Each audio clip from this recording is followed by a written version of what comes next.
بسم اللہ الرحمن الرحیم۔ محترم ناظرین، السلام علیکم۔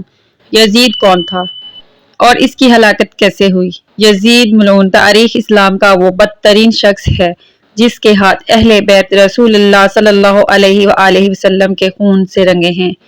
اس کی سیاہ شخصیت اور کارنامے اسے فرعون، نمرود اور قارون کی صف میں کھڑا کر دیتی ہے، جس کا انجام آخرت میں بھیانک ترین اور باعث عبرت ہوگا۔ اس نے مدینہ میں فساد برپا کیا، خانہ کعبہ کو نذر آتش کیا اور سینکڑوں صحابہ کو اپنی بیعت توڑنے کی وجہ سے شہید کیا۔ لیکن اس کا سیاہ ترین کارنامہ امام عالی مقام حضرت حسین ابن علی علیہ السلام اور اہل بیت رسول کو شہید کرنا ہے۔ یزید ملعون کا پورا نام یزید بن معاویہ تھا، جس کی ولادت 25 ہجری یعنی سن 645 میں حضرت عثمان غنی رضی اللہ تعالی عنہ کے دور خلافت میں ہوا۔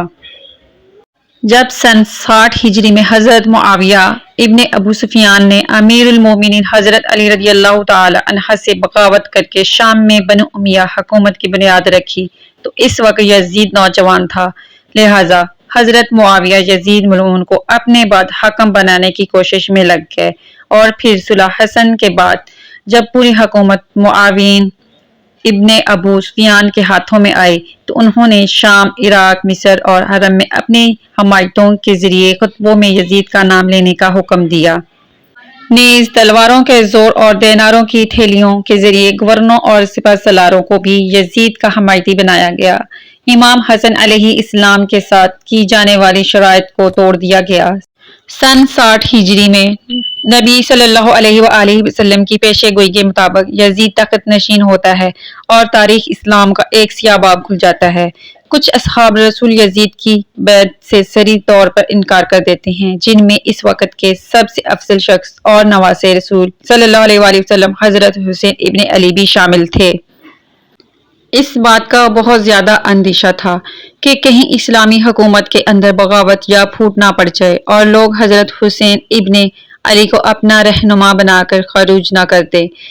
اس جرم میں امام حسین اور اہل بیت رسول کو سن 61 ہجری میں میدان کربلا میں یزید کے حکم سے شہید کر دیا جاتا ہے، اور ان کے سر کو بطور عبرت شام کے بازاروں میں نیزوں پر بلند کیا جاتا ہے اور لوگوں کو دکھایا جاتا ہے کہ بغاوت کا کیا انجام ہوتا ہے۔ یزید کی ذاتی زندگی اور مورخین نے فحاشی، برائی، خباثت اور سرکشی سے بھرا ہوا لکھا ہے۔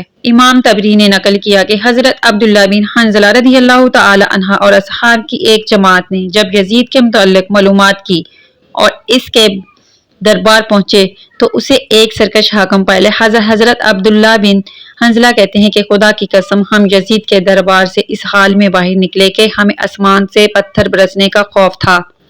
وہ ایک بے دین، شراب خور، موسیقار کا چاہنے والا، کتوں بندروں سے کھیلنے والا اور زنا کرنے والا شخص تھا۔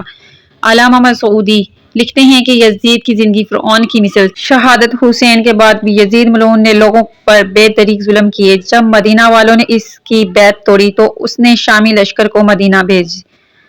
ان 3 دنوں میں سپاہیوں نے مدینہ والوں پر مسلسل ظلم کیے، صحابہ کرام کو قتل کیا گیا، لوگوں کے مال لوٹے، عورتوں کے ساتھ زنا کیا اور مسجد نبوی میں اپنے گھوڑے باندھے۔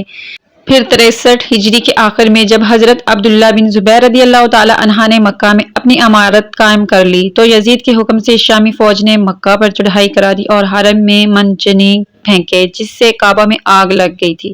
بیت اللہ کی ایک دیوار بھی شہید ہو گئی۔ یزید کی موت کے متعلق مورخین کے الگ الگ اقوال اور روایات ملتی ہیں، جن میں سب سے زیادہ اور باسط اور صحیح قول یہ ہے کہ شہادت حسین کے واقعہ کے بعد جب یزید اپنے جشن اور تکبر میں مست تھا، اس وقت اس نے مکہ پر حملہ کرنے کا حکم جاری کیا۔ یہ سن کر 64 ہجری ربیع الاول کا مہینہ تھا۔ چند ہی دنوں میں وہ ایک موذی بیماری میں مبتلا ہو گیا۔ اس کے پیٹ میں خطرناک درد اٹھا جس سے اس کی آنتیں سڑنے لگیں اور ان میں کیڑے پیدا ہونے لگے۔ دمشق کے بڑے بڑے طبیب کو بلایا گیا، لیکن وہ اس بیماری سے یزید کو شفا یاب کرنے میں ناکام ہو جاتے تھے، کیونکہ یہ اللہ کی طرف سے قہر تھا جو اسے قبر تک لے جانے والی تھی۔ آنتوں کے سڑنے کے بعد وہ بستر پر مچھلی کی طرح تڑپنے لگا اور اپنے بستر پر پاؤں مارتا تھا۔ وہ رات رات بھر درد کے مارے چیختا اور اپنی تکلیف کی شدت سے جب چیخیں مارتا تو خنزیر کی طرح آواز نکلتی، اگر پانی پیتا تو حلق میں جا کر چھری چلنے جیسی تکلیف محسوس کرتا، اور نہ پیتا تو سینے میں آگ لگ جانے والی جلن محسوس کرتا۔ تاریخ کی کتابوں کے مطابق 15 ربیع الاول کے دن اسی حالت میں تڑپتے ہوئے وہ اصل جہنم میں ہوا۔ جب اس کے درباری اس کے قریب آئے تو یزید کی لاش سے بھیانک بدبو آنے لگی، جس سے لوگ دور بھاگنے لگے۔ ایک روایت کے مطابق اسے مقام حرین میں دفن کیا گیا۔ ناظرین، اسی امید کے ساتھ اجازت دیجیے۔